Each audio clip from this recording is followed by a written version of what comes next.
এই তোমার চিঠি আইছে চিঠি। তাই নাকি? দেখি কার চিঠি? তোমার দুলা ভাইয়ের চিঠি কাতার থেইকা। সারাদিন বিদেশ বিদেশ করো, দেখো টিকিট আইছে নি। প্রিয় শ্যালক বাহাদুর, পত্রের শুরুতে আমার দোয়া রইল। আশা করি আল্লাহর অশেষ রহমতে সহি সালামতে আছো। আব্বা এবং আম্মারে আমার সালাম পৌঁছাইবা। পর সমাচার এই যে 3 দশক আগে তোমার আফার মারফতে জানতে পারলাম তুমি নাকি বিদেশে যাইবার জন্য খুব উইঠা পইরা লাগছো। এই নিয়ে তোমার আফারে বেশ পেরেশান মনে হইল।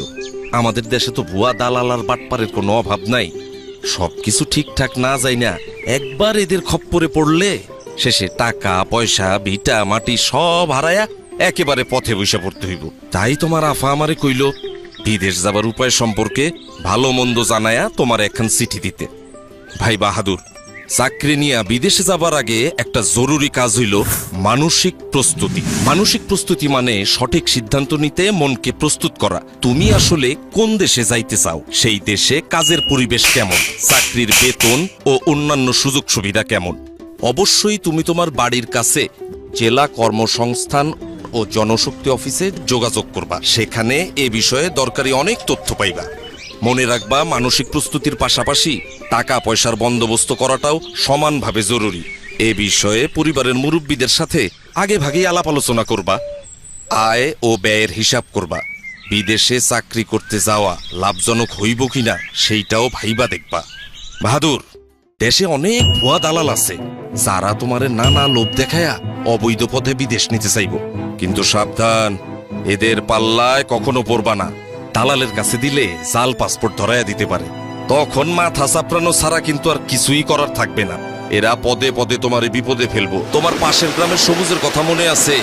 ওই যে যার বিদেশ যাবার সময় মরার দশা হয়েছিল, অবৈধ পথে মালয়েশিয়া যাইবার সময় সে পুলিশের হাতে ধরা পড়লো।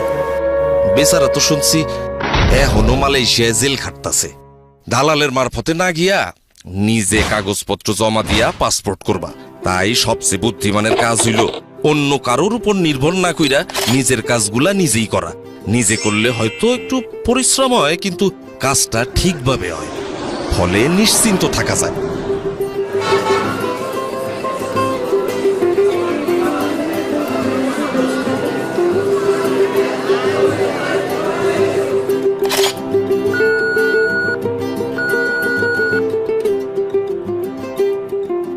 Recruiting agency.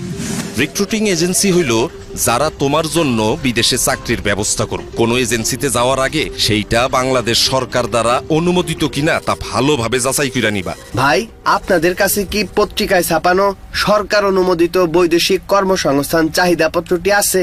সঠিক এজেন্সির কাছে অবশ্যই পত্রিকায় ছাপানো বৈদেশিক কর্মসংস্থান চাহিদাপত্র থাকিবে। তারপর কোনো কারণে যদি তোমার সন্দেহ হয়, তাহলে প্রবাসী কল্যাণ ও কর্মসংস্থান মন্ত্রণালয় অথবা জনশক্তি কর্মসংস্থান ও প্রশিক্ষণ ব্যুরোর সাথে যোগাযোগ করবা। কাজের প্রশিক্ষণ নেয়া। ভাই বাহাদুর, আমি নিজের অভিজ্ঞতা থেকে বলতেছি, বিদেশে দক্ষ কর্মীরা অন্যদের চেয়ে বেশি বেতন পায়, তাদের চাহিদাও থাকে বেশি। বিদেশে যাওয়ার আগে তাই ট্রেনিং নেয়া খুবই জরুরি। এই ধরনের ট্রেনিং এর জন্য তুমি তোমার জেলার যে কারিগরি প্রশিক্ষণ কেন্দ্র আছে সেইখানে যোগাযোগ করতে পারো। স্বাস্থ্য পরীক্ষা। বিদেশ যাওয়ার আগে তোমার শরীরে কোনো রোগ বালাই আছে কি না তা নানা রকম ডাক্তারি পরীক্ষা কইরা দেখা হইব। তুমি ভয় পাও না। নির্দিষ্ট মেডিকেল সেন্টারে গেলে সেখানকার ডাক্তার সাহেব তোমাকে সব ঠিকঠাক বুঝাইয়া দিবেন। এইখানে আর কি কি পরীক্ষা করা হইব? মলমূত্র, রক্তচাপ, চক্ষু, রক্ত, বুকের এক্সরে, সাধারণ শারীরিক পরীক্ষা। চাকুরির চুক্তিপত্র। এইবার শোনো সব থেকে জরুরি বিষয়, সেইটা হইল চাকুরির চুক্তিপত্র। কিছু জিনিস অবশ্যই এই চুক্তিপত্রে থাকতে হইব। যেমন ধরো, যে কোম্পানিতে কাজ করবা তার নাম, যে কাজগুলো তোমারে করতে হইব তার লিস্ট, তোমার মাসিক বেতন কত, দিনে কত ঘন্টা কাজ করতে হইব, ওভারটাইম করা লাগবো কি না, থাকা খাওয়া চিকিৎসার সুবিধা, অন্যান্য কি কি সুযোগ সুবিধা আছে, বছরে ছুটি কয়দিন, কে তোমার যাতায়াত স্বাস্থ্য পরীক্ষার খরচ দিবে, চুক্তির মেয়াদ বাড়ানোর সুযোগ আছে কি না, জীবন বীমা বা দুর্ঘটনার জন্য বীমা আছে কিনা, এইগুলা অবশ্যই দেখা বুঝা নিয়া তবে চুক্তিপত্রে সই করবা। একমাত্র ভিসা পাইবার পরেই রিক্রুটিং এজেন্সির টাকা পরিশোধ করবা। এর আগে না। দালালের কাছে টাকা না দিয়া নিজে গিয়া পরিশোধ করবা। দালালরা বেশি টাকা চাইতে পারে। টাকা পরিশোধের পরে অবশ্যই মনে কইরা রসিদ নিবা। এই রসিদ পরে কাজে লাগতে পারে। প্রাক অভিবাসন প্রশিক্ষণ। ভাই বাহাদুর, তুমি কি জানো বিদেশ যাওয়ার আগে প্রাক অভিবাসন প্রশিক্ষণ নিতে হইব? শুধুমাত্র জনশক্তি কর্মসংস্থান ও প্রশিক্ষণ ব্যুরো বিএমইটি ব্রিফিং কেন্দ্র আর কিছু কারিগরি প্রশিক্ষণ কেন্দ্রে এই ট্রেনিং দেওয়া হইতেছে। এই ট্রেনিং এ তোমার নতুন চাকরি, যেই দেশে যাইতেছো সেই সম্পর্কে অনেক দরকারি খবর জানতে পারবা। বহির্গমন ছাড়পত্র ও স্মার্ট কার্ড। বিদেশে চাকরি করতে যাইতে হইলে বহির্গমন ছাড়পত্র নিতে হবে বিএমইটি অফিস থেকে। সেই কাগজ দেখাইলে তোমার এখন কার্ড দিব বিএমইটি অফিস। এইটারে কয় স্মার্ট কার্ড। এই কার্ডের মধ্যে তোমার নাম, বাবা মায়ের নাম, ঠিকানা, কোন দেশে কাজ নিয়ে যাইতেছো সব বিষয় কম্পিউটারে ঢুকানো থাকে। ব্যাগে যে সমস্ত জিনিস নেওয়া যাবে না। বাহাদুর, তোমার ব্যাগ গুছানোর সময় মনে রাখবা চেক ইন ব্যাগ, মানে যে ব্যাগ এয়ারলাইন্সের কাউন্টারে জমা দিতে হবে সেখানে কোনো টাকা পয়সা, গহনা বা অন্য কোনো দামি জিনিস, টিকিট বা চাকুরির কাগজপত্র রাখবা না। এসব জিনিস একটা ছোট ব্যাগে নিজের সঙ্গে রাখবা। সুটকেস বা ব্যাগে জরুরি কাগজপত্রগুলার এক সেট ফটোকপি রাখবা, আর দেশে তোমার ঘরে রেখে যাবা আরেক সেট। সাবধান, অচেনা লোক তোমার ব্যাগে কিছু নিতে কইলে কখনোই রাজি হইবা না, কারণ দুষ্ট লোকে তোমারে চোরাচালানির কেসে ফাঁসায়া দিতে পারে। বাহাদুর, কিছু জিনিস ভুলেও সাথে রাখবা না।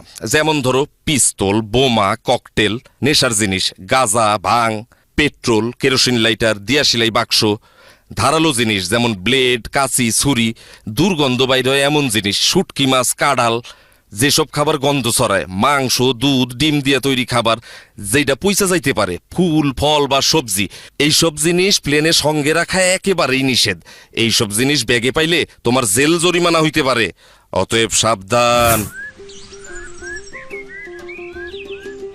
সঙ্গে রাখা কাগজপত্রের লিস্ট। এয়ারপোর্টে যাওয়ার সময় কিছু জরুরি কাগজপত্র অবশ্যই নিজের সঙ্গে রাখবা।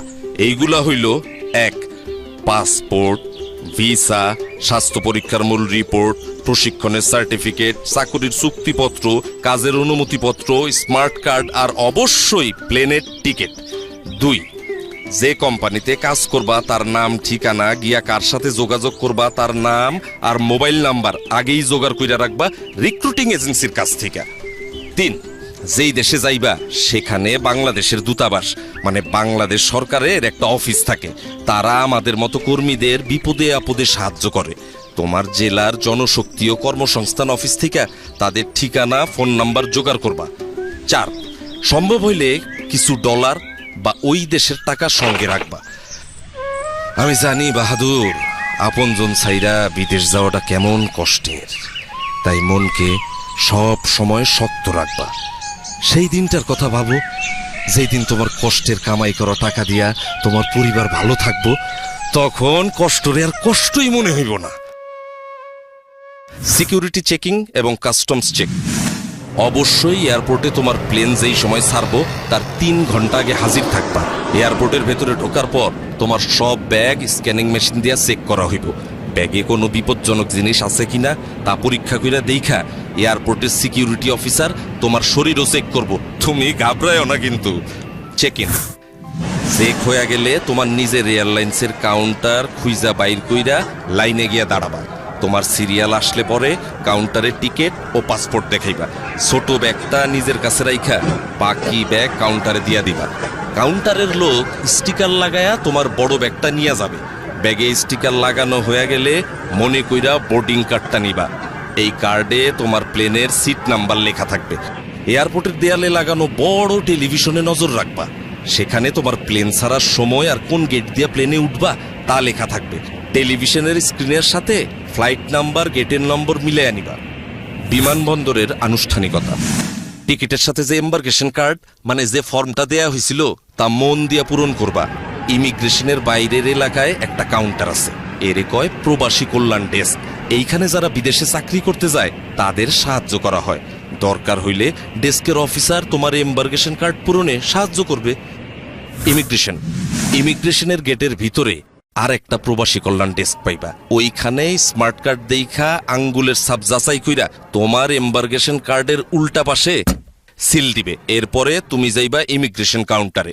এইখানে ইমিগ্রেশন অফিসারের কাছে তোমার পাসপোর্ট, ছাড়পত্র, ভিসা, পূরণ করা ইমিগ্রেশন কার্ড জমা দিবা। ইমিগ্রেশন অফিসার তোমার কিছু প্রশ্ন করতে পারে, ভয় না পায়া সব প্রশ্নের উত্তর দিবা। আপনার বাবার নাম কি? মোহাম্মদ আলী আকবর। বিদেশে কেন যাচ্ছেন? চাকুরি করতে যাইতেছি, ওয়েল্ডিং এর কাজ। কম্পিউটারে রেকর্ড রাখার জন্য ওনারা তোমার ছবি তুলতে পারে, এতেও ঘাবড়ানোর কিছু নাই। সব কাগজপত্র ঠিক থাকলে তোমার পাসপোর্টে উনি সিল দিয়া বিদেশে যাওয়ার অনুমতি দিয়া দিবেন। এরপর টেলিভিশন দেখা নিয়া তোমার প্লেনের অন্য যাত্রীরা যেই জায়গায় বসছে সেইখানে গিয়া বসবা। বিমানে বোর্ডিং। বিমানে ওঠার জন্য ইংরেজি আর বাংলা দুই ভাষাতেই ঘোষণা দেয়। বিমানে ওঠার ঘোষণা দিলে বোর্ডিং কার্ড হাতে নিয়া লাইনে দাঁড়ায়া ধীরে সুস্থে প্লেনে উঠবা। প্লেনে ওঠার পর বোর্ডিং কার্ডে লেখা সিট নাম্বার খুঁজা সিটে বসবা। বসার আগে হাতের ছোট ব্যাগ সিটের উপরে ঢাকনা দেওয়া তাকে উঠায়া রাখবা। প্লেনের কর্মচারীরা যেই কথা বলে তা মনোযোগ দিয়া শুনবা। প্লেনের সিটে বৈশা অবশ্যই সিট বেল্ট বাইন্ধা রাখবা। ধূমপান নিষিদ্ধ। একটা জরুরি বিষয় মাথায় রেখো, এয়ারপোর্টে ও বিমানে বিড়ি সিগারেট খাওয়া একেবারে নিষেধ। অবশ্য এয়ারপোর্টের কিছু জায়গায় সিগারেট খাওয়ার অনুমতি আছে। বৈদ্যুতিক যন্ত্রপাতি। প্লেনে ওঠার পর মোবাইল ফোন, রেডিও, ক্যামেরা সব বন্ধ করে দিবা। বিমানে খাবার এবং টয়লেট ব্যবহার। প্লেনে খাবার ও পানি দেয়, তাই এই নিয়ে তোমার চিন্তার কোনো কারণ নাই। প্লেনে টয়লেট ব্যবহারের প্রয়োজন পড়লে ঘাবড়ায়ও না, কিন্তু টয়লেট ব্যবহারেরও কিছু নিয়ম কানুন আছে। দরজার পাশে হাতলে চাপ দিয়া টয়লেটের দরজা খুলতে হয়। খোলার আগে দরজায় দেখে নিবা লাল রং অথবা অকুপাই লেখা আছে কিনা, তখন অপেক্ষা করবা। খালি অবস্থায় দরজায় সবুজ রং থাকবে অথবা এমটি লেখা থাকবে, তখন টয়লেট ব্যবহার করতে পারবা। টয়লেটে অবশ্যই টিস্যু ব্যবহার করবা। পানি ব্যবহার করবা সাবধানে। টয়লেটের মেঝে ভিজা গেলে অন্য যাত্রীদের অসুবিধা হইতে পারে। ময়লা বা টিস্যু সঠিক জায়গায় ফেলবা, যাতে করে টয়লেট নোংরা না হয়। বিদেশের এয়ারপোর্টে পৌঁছানোর আগে, বিমান নামার কিছুক্ষণ আগে তোমার ডিসএম্বার্কেশন ফর্ম ও কাস্টমস ডিক্লিয়ারেশন ফর্ম এই নামে দুইটা কাগজ দেওয়া হইব। ডিসএম্বার্কেশন ফর্মে যেই দেশে যাইতেছো সেই দেশে তোমার নাম ঠিকানা লিখবা, আর কাস্টমস ডিক্লিয়ারেশন ফর্ম হইল তুমি যদি ওই দেশে এমন কোনো জিনিস নিয়ে যাও যার জন্য ট্যাক্স দিতে হবে তা জানানোর ফর্ম। ফর্ম পূরণে কোনো অসুবিধা হইলে বিমানের লোক অথবা পাশের যাত্রীর কাছ থেকে সাহায্য চাইতে পারো। বিদেশের এয়ারপোর্টে ইমিগ্রেশন। প্লেন থেকে নামার পর ওই দেশের এয়ারপোর্টে ঢুইকা দেখবা সামনে ইমিগ্রেশনের লম্বা লাইন। এইখানে তোমার ওই দেশে ঢোকার অনুমতি দিব। লাইনে দাঁড়াবার সময় 5টা জিনিস অবশ্যই নিজের সাথে রাখবা। 1. পাসপোর্ট। 2. ভিসা। 3. চাকুরির চুক্তিপত্র। 4. পূরণকৃত ডিসএম্বার্কেশন ফর্ম। 5. পূরণকৃত কাস্টমস ফর্ম। ইমিগ্রেশন অফিসার কাগজপত্র পরীক্ষা করে সঠিক পাইলে তোমার পাসপোর্টে তারিখ সহ সিল দিয়া দিবেন। ব্যাগ সংগ্রহ। ইমিগ্রেশনের কাজ শেষ কইরা নিজের ব্যাগ খুঁজে নিতে হবে। মালামাল যেখানে আসে সেই কনভেয়ার বেল্টের উপরে এয়ারলাইন্সের নাম ও ফ্লাইট নাম্বার দেওয়া থাকে, তা ভালোভাবে দেখা নিয়ে সঠিক বেল্টের সামনে গিয়ে দাঁড়াইবা। কনভেয়ার বেল্ট থেকে নিজের ব্যাগ চিনলে সাবধানে বেল্ট থেকে নামাইতে হইব, যাতে অন্য কোনো যাত্রী আঘাত না পায়। আর যদি কোনো কারণে ওইখানে তুমি নিজের ব্যাগ খুঁজা না পাও, দেরি না কইরা হারানো জিনিসের খবর যেখানে জানাইতে হয় সেই লস্ট অ্যান্ড ফাউন্ড ডেস্কে এবং এয়ারলাইন্সের ডেস্কে খবর দিবা, তারা তোমার ব্যাগ খুঁজা দিবে। আর যদি একদমই খুঁজা না পায় তাইলে তারাই তোমার ক্ষতিপূরণের ব্যবস্থা করব। এই যে এইদিকে কে সালামিয়া, ঠিকঠাক আছো তো নাকি? তো আইসাতা বললা বিদেশে? সালাম আলাইকুম দুলা ভাই। জি আইসা পড়লাম, খোদাই আনলো। তয় আইসি কিন্তু আপনার উছিলাই। আপনি পথটা অমন গুছাইয়া না দিলে এত সহজে আইতে পারতাম না। পথ আমি দেই নাই রে পাগল, পথ সব সময়ই ছিল। আমি শুধু সেইটা তোমারে বাতলাইয়া দিছি। তোমার সৎ ইচ্ছাটাই হইল গিয়া মূল কথা। ওই যে কথায় কয় না, সঠিক ইচ্ছা থাকলে সঠিক উপায় হয়।